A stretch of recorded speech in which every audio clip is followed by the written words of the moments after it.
guys, welcome back to another retro movie review, and today we are reviewing A Quiet Place Part 2. Yes, Quiet Place Part 2 is the second one, of course, in the franchise of the A Quiet Place movies, directed by John Krasinski, also starring as well, although he is in this one for a small bit. Yes, if you have missed, I have watched the first Quiet Place movie and I uploaded that video yesterday, but today I'm uploading this one, part 2, and of course then we'll get into the review of day 1. Now, I've never seen this before. This is my first time watch over this weekend watching these films, and yeah, I think they smashed it out of the park. This one picks up immediately after the first one, which was my one want in this franchise. We do actually see day 1 as well in this one. It starts with actually day 1, which obviously is nice and fitting for the actual day 1 movie, which we've got in cinemas now. And yeah, it's really interesting to see how this franchise plays out now, you know, over the next couple of years and stuff. There is rumours of a part 3, so we'll see what happens there. However, though, part 2, of course, as I said, picks up directly after the event of the first movie, and we learn some new characters in this film. So we get, obviously, Emily Blunt and John Krasinski coming back. All the kids come back, the children. And then we get Emmett, who is basically Cillian Murphy. And he is a family friend.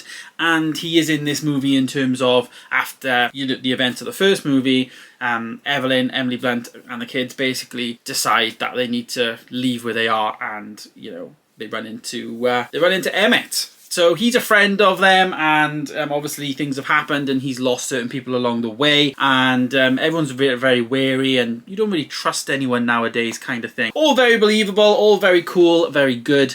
But Regan, who is the little girl with the urinating, and she's actually deaf, so it doesn't really help her when she can't really hear the monsters coming towards her a lot of the time. She has this thing that she wants to, you know, continue what her father did, which was like with the radio, and there's a broadcast coming from this place right by the sea, and it says somewhere beyond the sea. Basically, it's not a song on a continuous loop, it's basically look beyond the sea. And I like this because this is actually what they used in the actual third movie in terms of the monsters can't actually go on water. They don't like water, so the thinking is that the monster could, you know, if you get to an island that the monsters haven't actually, you know, penetrated in terms of when they landed on Earth, then that island you could live free, kind of thing. So so that's the plan. So that is the plan. They run into Djimon Hounsou, who is playing Man on Island. He doesn't have a name, but he's a recognisable actor who's been in many things. Captain Marvel, Guardians of the Galaxy, Gladiator, Aquaman, all of that.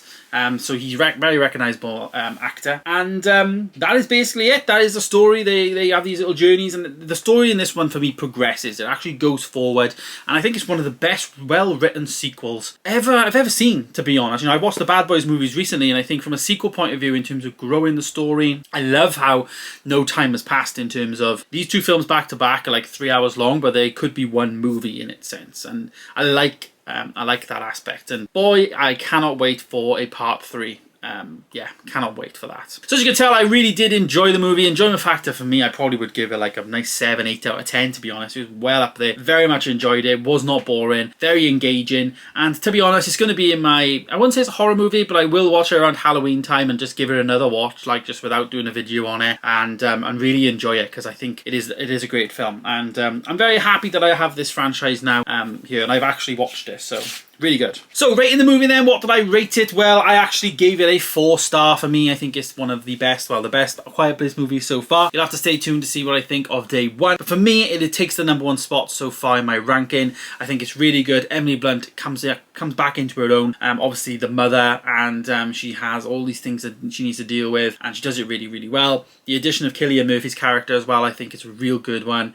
And the opening sequence to this film, I think, is just phenomenal. So John Krasinski, great job. I was really doubting you in terms of If. I've only ever seen you direct If, obviously. So, you know, watching this franchise, this is definitely where you should be judged upon, and rightly so. Bring on number 3. Cannot wait. But there it is. Thanks so much for watching, guys. A Quiet Place Part 2.